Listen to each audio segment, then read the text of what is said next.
you know that there's a passenger shaming Facebook page out there that's supported by Ellen DeGeneres, Kelly Ripa, Ryan Seacrest, and 500 million users who think you should stop doing these things on a plane? And today we are telling you the best stories we found. Don't forget to subscribe to our channel and give this video a big thumbs up. Now make sure your seatbelts are fastened and join us as we take a look at 10 things you should never do on an airplane.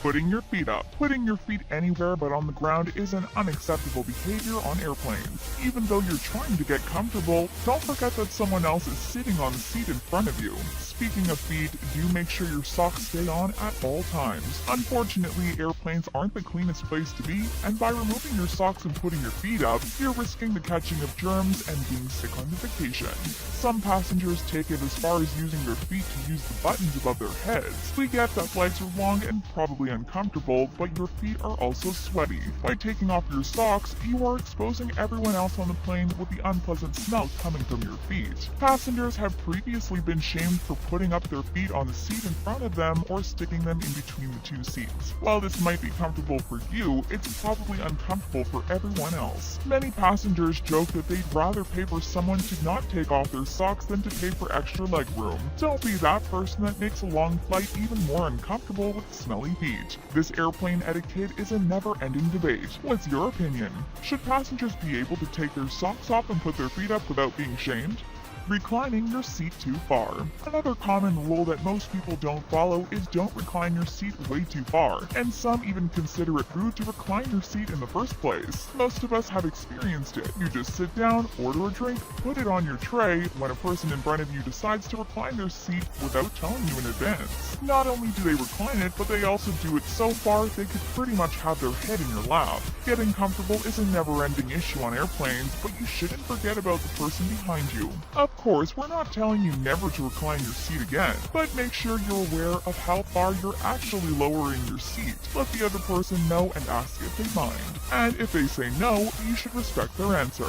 Of course, everyone has a different opinion on this topic. While reclining a seat is not a big issue for some, others might get uncomfortable. Two American law professors came up with a solution for those who'd like to relax on a plane. They also proposed an idea to ban the reclining privileges altogether and replace them with a free drink or a snack. If you had to pick between a reclined seat or free food, what would you choose? Listen to loud music. Being in a public space comes with a lot of etiquette rules people should follow to not disturb fellow humans, but these rules are only magnified when you board a plane. One such rule is to control the volume of your music. While you might not even know you're doing it, your music might be too loud and disturbing your fellow passengers. Modern technology like iPhones and other smartphones are now issuing a warning whenever you're playing your music too loud. Not only is this important for the respect of the people around you, but it is also good for your own health. Listening to loud music can lead to serious hearing issues, and in some cases, it can even make you go deaf. In 2014, a plane had to divert after a passenger listened to his music too loud and caused trouble once he was asked to turn it down. Recently, 5 women ended up in a brawl over loud music coming from the speakers of 2 women. After the complaints had been raised, the women provoked the fellow passengers by holding up their speakers and ignoring the requests. Others got irritated and started a fight. Remember to be respectful to your fellow passengers and keep your volume in control.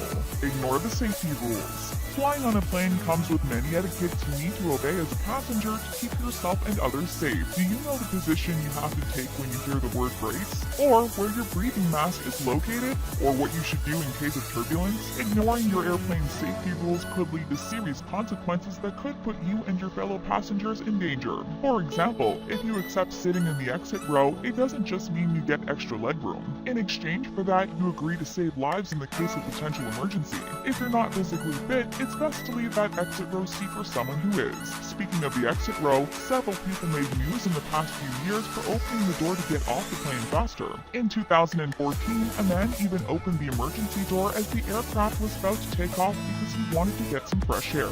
It was an entirely innocent mistake from a first-time flyer that could have potentially had huge consequences for everyone on board. So plug out your headphones and listen as your flight attendant explains the safety rules of your plane. Not keeping up with hygiene. Airplanes are full of germs. Due to a number of passengers the planes carry every day, these bacteria can sometimes live on the surfaces for weeks and even months. There are several rules to follow when it comes to airplane etiquette, and keeping up with your hygiene is one of them. Imagine having dirty hands and then putting them on the airplane window. You've probably just carried on thousands of germs. Although germs are inevitable in such circumstances, you can lessen the effect by not touching the windows unless it's necessary. Have you ever noticed that you are most likely to get sick after you travel? A lot of it has nothing to do with the environmental change or the terrible weather. It means you've caught quite a few germs on the plane, and usually they can easily come from the surface of your suitcase. And it's not just your travel gadgets. A study has shown that paper money can harvest almost 3,000 types of bacteria on a single note. Combine that with the fact that cleaners often don't have the time to clean the airplanes thoroughly because of a quick turnaround, and you can get tens of thousands of germs on yourself and others just by traveling on a plane. So next time you're on a plane, wash your hands as much as possible and don't touch the windows with dirty hands. Let your child roam free.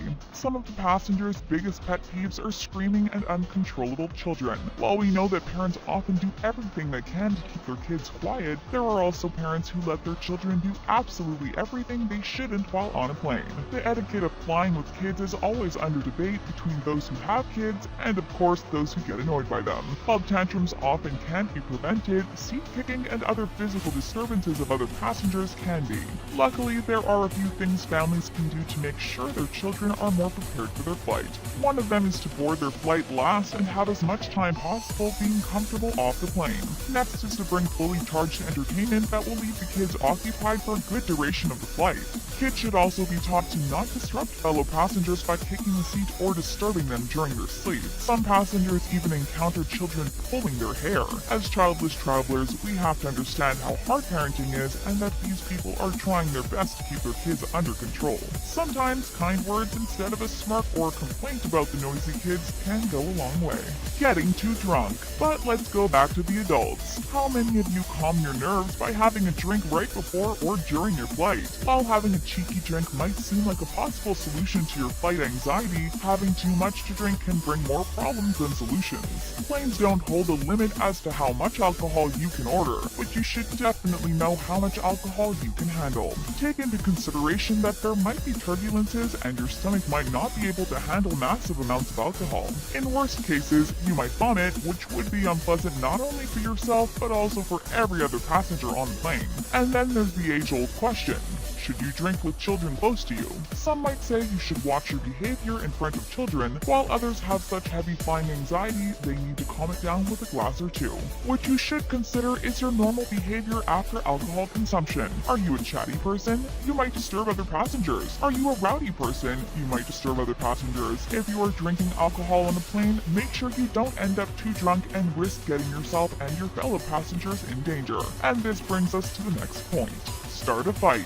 Taking a flight is often a nerve-wracking experience. You have to deal with a lot of things before you actually take a seat and buckle your seatbelt. There are queues, there are delays, and sometimes there are even misunderstandings. Emotions can run at an all-time high, and as a result, they can cause people to get easily irritated. Picking a fight is never the right thing to do, but picking a fight on an airplane is absolutely wrong, and it could get you banned from the flight, or even banned from the airline. Recently, 2 men were reported having a never-ending brawl on a flight to the United States. Earlier this year, Danielle Bergoli, also known as the Cash Me Outside girl, got into a fight with a fellow passenger. Both she and her mom were taken off the flight and got banned from the airline. Picking a fight with anyone can cause huge discrepancies to the flight, and it might even result in the plane turning around or making an emergency landing. Furthermore, picking a fight can lead to your arrest and possibly bigger consequences. Whatever is making you irritated can wait until you safely land. In the meantime, take a few deep breaths, put on your headphones, and listen to relaxing music. Flying while terribly sick.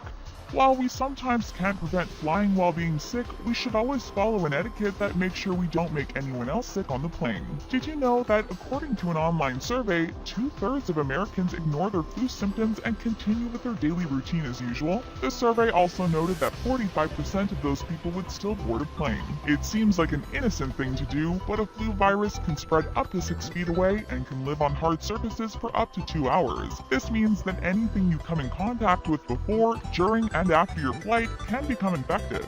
Would you still travel if you felt sick? If you do, the best thing to do is to get vaccinated at least 2 weeks before going on vacation. If you're traveling while you're sick, you should always pay special attention to your manners by covering your hand while you cough, carrying a hand sanitizer, and trying to keep your fellow passengers away from the germs. This should also be done by those who are traveling with a sick person. If a passenger next to you looks ill but doesn't follow the etiquette, you can simply remind them to cover their hand when they cough. If you're uncomfortable doing so, it might be better to show compassion and ask them if they need anything.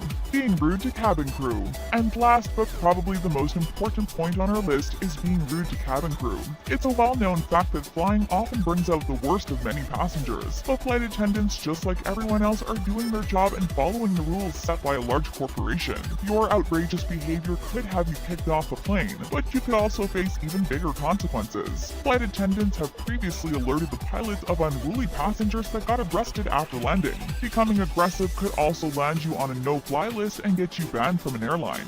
A former flight attendant also revealed troubles with business class people, and several people brought food from the outside and told the cabin crew to heat it up, which is something they are not allowed to do. Flight attendants also have to deal with passengers that don't obey the rules, from leaving their electronics switched on to raising their voice and talking back to the crew. This is something you definitely shouldn't do as a plane passenger. Being rude to the cabin crew often has serious consequences. Not only does it put your fellow passengers in danger, but it can also ruin your holiday.